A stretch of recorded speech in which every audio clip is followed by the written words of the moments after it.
Let's say you saved $1 million for retirement. Great. But now comes the harder part. Which account do you touch first? Should you start withdrawing from your RSPs right away, even though you'll pay full income tax? Or should you let your TFSAs grow tax-free for as long as possible? Maybe you should dip into your non-registered investments first. Here's the problem. There's no one-size-fits-all answers. And if you guess wrong or you follow generic advice, you could push yourself into a higher tax bracket, trigger a clawback on your old age security once your net income exceeds the OAS recovery threshold, which is approximately $95,000 for 226, where benefits are actually reduced by 15% of income above that level, or worse, run out of savings earlier than expected. It's not just about how much you've saved for retirement, it's about how you take it out, and most Canadians get this wrong. In practice, the wrong withdrawal sequence can increase lifetime taxes and clawbacks by thousands and in some cases tens of thousands of dollars.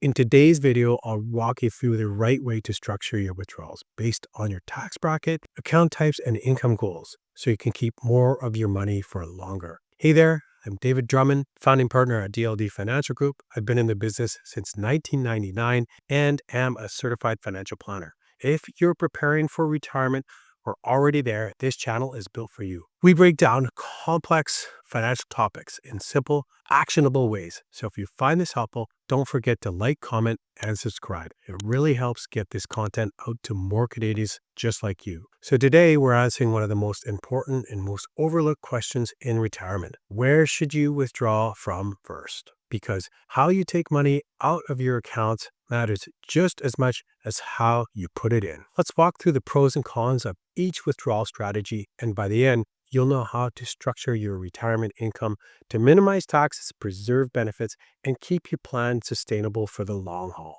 Part 1.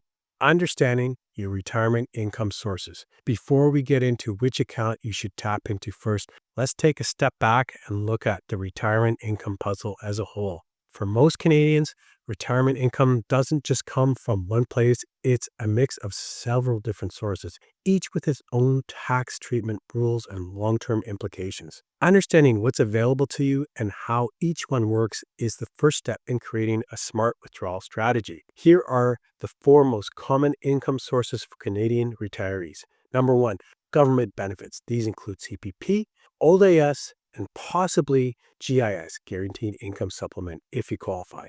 CPP is based on how much and how long you contributed during your working years. OAS is available to most Canadians at 65, regardless of work history, though it's subject to a clawback at higher income levels. Both are taxable and designed to form the foundation of your income. Number 2, registered retirement accounts. This includes RSPs, which must be converted to a RRIF by the end of the year in which you turn 71. Every dollar you withdraw from a RRIF is considered taxable income. RRIFs come with mandatory minimum withdrawals, which increase as you age. You can start withdrawing from these accounts before 71, and in some cases, it may be wise to do so for tax efficiency. More on that later. Number 3, TFSAs, tax-free savings account. This is the most flexible account you have. Money inside grows tax-free and withdrawals are not counted as income. That means no impact on your marginal tax rate, your OAS eligibility, or GIS benefits. TFSAs are a powerful tool for smoothing income in retirement and protecting government benefits. Number 4, non-registered investment accounts. These are personal investment accounts not registered with the government. Tax is only paid on income generated inside the account, like interest, dividends, or capital gains. Canadian dividends receive preferential tax treatment through the Canadian dividend tax credit, and capital gains are taxed more favorably than regular income. These accounts offer a lot of planning flexibility, especially when paired with capital loss harvesting or income smoothing strategies. And for business owners or incorporated professionals, you may also have corporate assets or retained earnings inside a holding company. How and when you draw money from your corporation through salary, dividends, or a shareholder loan adds another layer to the strategy, which we'll cover separately. Part 2, how withdrawal order affects taxes and benefits. When you start drawing income in retirement, the order you pull from your accounts, RSPs, TFSAs, non-registered investments, can drastically change how much tax you pay, how long your money lasts, and even how much government support you receive. This isn't just about convenience, it's about strategy. The sequence matters, and here's why. RSPs and RRIFs fully taxable. Withdrawals from RSPs and RRIFs are taxed as regular income, so every dollar you take out increases your taxable income for the year. That affects your marginal tax rate and could potentially push you into a higher tax bracket, trigger OAS clawbacks once your net income exceeds the OAS recovery threshold, which is about $95,000 for 2026, impact income-tested benefits like GIS, or Guaranteed Income Supplement, or age amounts for lower income retirees. If you withdraw too aggressively early on, you could be losing thousands to unnecessary tax. TFSA's zero tax impact. On the other hand, TFSA withdrawals don't count as taxable income at all. You could withdraw $40,000 from a TFSA and still report $0 of income on your tax return from that source. So that means no change to your marginal tax rate, no OAS clawback, no impact on other income-tested benefits, and no tax on capital gains, dividends, or interest earned inside the TFSA. TFSAs are ideal for topping up your income in years when you're close to a tax bracket threshold or already facing high taxes from other sources. Non-registered investments. Tax depends on the asset. With non-registered accounts, the tax you pay depends on what type of income you earn. Interest is fully taxable. Dividends are taxed differently due to the dividend tax credit if they're Canadian, with the actual tax impact depending on income level and province. Capital gains are taxed more favorably than interest income. This makes selling investments with capital gains more tax efficient than RSP withdrawals, but still has more impact than TFSA income. Proper planning helps you time these investment withdrawals strategically. For example, realizing capital gains in lower income years or drawing dividends when your overall income is modest. What's the big picture? If you start pulling from the wrong account at the wrong time, it's like draining the wrong fuel line in a complex machine. You could accelerate how fast you deplete your tax-efficient options, miss out on tax credits or government benefits, increase your tax bill by thousands needlessly. The goal is to smooth your income and make use of lower tax brackets every year rather than spiking your income in one year and paying the price. We'll talk more about how to build an effective withdrawal strategy using multiple accounts in the next section. Part 3, the smart sequence for most Canadians. Now that we looked at how different retirement accounts are taxed, let's talk about the general sequence most Canadians follow and why it works. Keep in mind, everyone's situation is unique, but this framework offers a strong starting point and can help you avoid some of the biggest tax traps in retirement. Step 1. Withdraw from RSPs or RRIFs in low-income years. In your early retirement years, especially if you stop working but haven't started collecting CPP or OAS, your taxable income is often at its lowest. This is the ideal time to draw from your RSPs or convert to RRIF and begin minimum withdrawals. Here's why. You're in a low tax bracket, so your RSP withdrawals are taxed less. It helps reduce the size of your RSP or RRIF before government forces higher mandatory RRIF withdrawals beginning after age 71. It spreads your taxable income more evenly over retirement, which can help avoid big tax bills and OAS clawbacks later. Even if you don't need the income, withdrawing modest amounts and reinvesting the after-tax proceeds into your TFSA or non-registered account can make a huge difference over time. Step 2. Layer in non-registered income next. Once you've drawn from the RSPs in the early years, your next best option is often your non-registered account. This allows you to realize capital gains strategically, ideally in lower income years, take advantage of dividend tax credits, draw income with more flexibility than RRIFs. You want to be strategic here. For example, timing capital gains realization carefully in years when you've received OAS or already in a high tax bracket. That's where a financial planner or tax professional can help you smooth out the plan.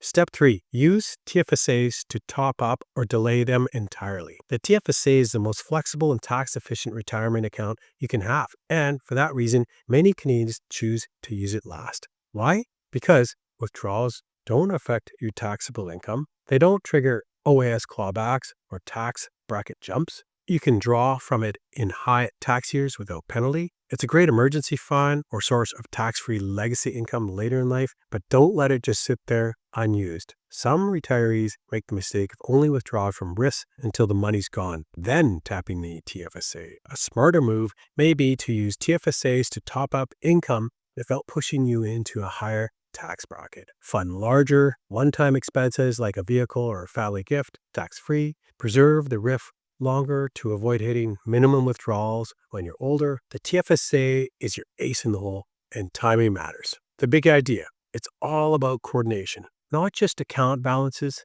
Too many Canadians draw from their retirement accounts based on which one has the most money, rather than thinking about how to preserve the most money after tax.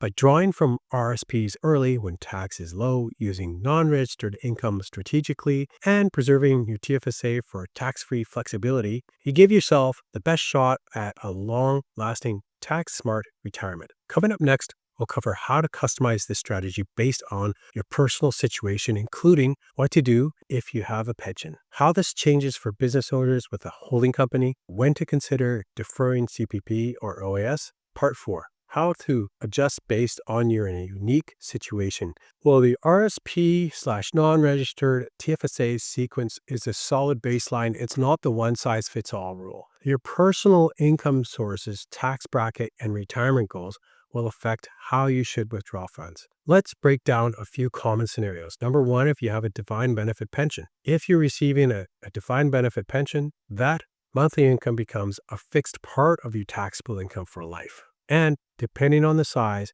it could already push you into a moderate to high tax bracket. In this case, you may want to delay RSP or RRIF withdrawals since your pension already covers your baseline income. However, deferring too long may result in a large forced RRIF withdrawal after age 72, pushing you into an even higher tax bracket or triggering OAS clawbacks. A partial RRIF withdrawal strategy in early retirement might help balance income over time, avoid big tax hits later, and leave room for TFSA contributions. Number 2, if you're a business owner with a holding company. Business owners with retained earnings or investments inside a holding company have extra flexibility, but extra complexity. Here's what to consider. Passive investment income earned inside a corporation is taxed differently. Dividends paid to shareholders have their own personal tax implications. You might coordinate your holdco dividends with RRIF withdrawals, capital gains,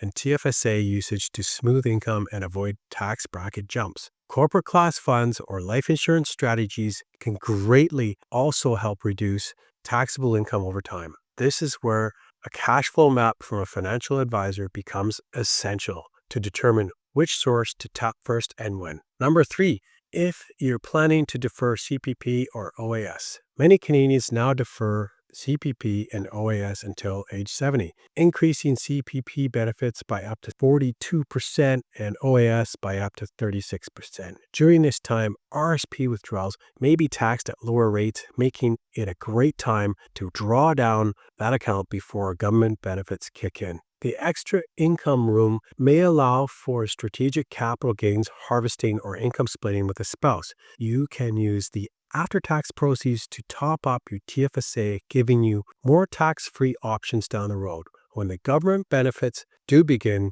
you'll have higher guaranteed income for life and a smaller RRIF balance to manage.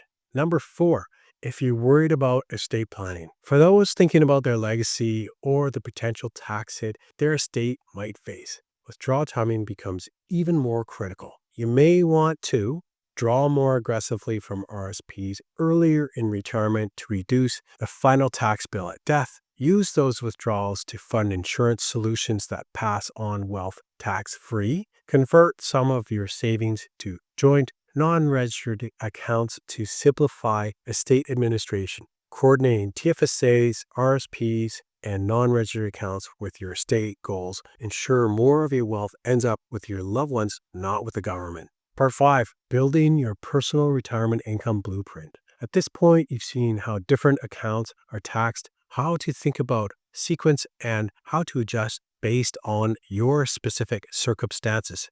Now let's bring it all together into a coordinated, flexible income plan, one that evolves with you over time. So firstly, map out all your income sources. Start with a complete list of where your retirement income might come from. This includes government benefits, CPP, OAS, GIS, employer pensions, defined benefit or defined contribution, RRSPs and RRIFs, TFSAs, non-registered investment accounts, rental properties or income or business income, corporate accounts if you own a business, any annuities or insurance-based products. Getting clarity on what you have and when each source starts or becomes taxable is the foundation of everything else. Number 2, define your income needs. Next, determine how much you actually need and when. A common mistake is assuming your spending stays flat. In reality, spending often starts high, then dips in the late 70s and may rise again in your 80s due to healthcare costs or long-term care.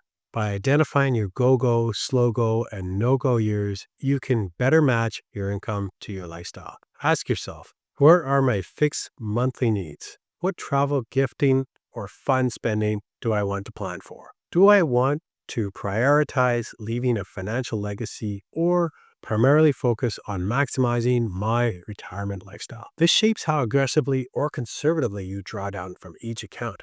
Number 3, layer your income in the right order. Now comes the strategic part, pulling income from your accounts in a tax-efficient way. Using a combination of RRIF withdrawals to smooth taxable income, non-registered capital gains and dividends when they won't spike your bracket, TFSAs for topping up income, gifting, or major expenses tax-free, pensions, CPP, OAS to form a guaranteed income floor. You want to smooth income across years to avoid spikes, especially around ages 65 to 70 when OAS clawbacks and forced risk withdrawals kick in.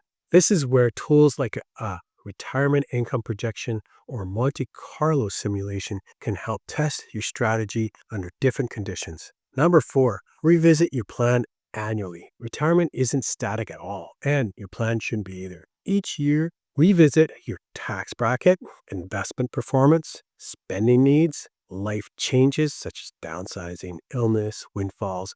Updating your withdrawal strategy annually helps you stay flexible, minimizes tax surprises, and adapt to market conditions. And remember, retirement planning is about more than just money. It's about peace of mind, clarity, and having a strategy you can stick to through all of life's ups and downs. Thanks for sticking with me. I know this was a deep dive here, but if you're serious about retiring well, these conversations do matter. If you want help building your own personalized retirement income blueprint, including which accounts to draw from, how to reduce your lifetime tax bill, and how to avoid costly government clawbacks, click on the link below and set up a free consultation with myself or my team. We'll help you clarify your numbers, coordinate your income sources, and feel confident that your retirement income will last. And hey, if you found this helpful, please make sure to like this video and leave a comment with your Talk Retirement Income question and subscribe to the channel for more tax-smart retirement strategies every week. You've worked hard for your wealth. Now let's make it last. All the best. See you in the next video.